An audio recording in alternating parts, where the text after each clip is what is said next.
இப்ப அவங்களோட கூட்டத்துக்குலாம் வர்றவங்க 18 வயசுக்கு கீழே இருக்கவங்க தான் நிறைய பேர் வராங்க. அவங்க எல்லாம் ஓட்டே போட முடியாது. வர்றவங்க எல்லாம் இந்த அனில்ஸ்ன்னு சொல்லுவாங்கல்ல, கிட்ஸ் தான் வராங்க.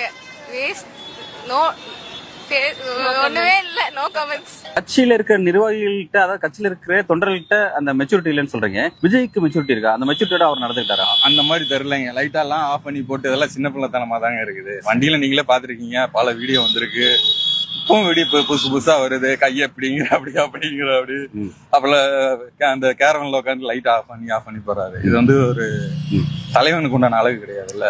ஒரு மெச்சூரிட்டி வேணும்ல. எப்படி நம்ம என்ன செய்யறோமோ அதுதான் நம்மள ஃபாலோ பண்றவங்க செய்வாங்க.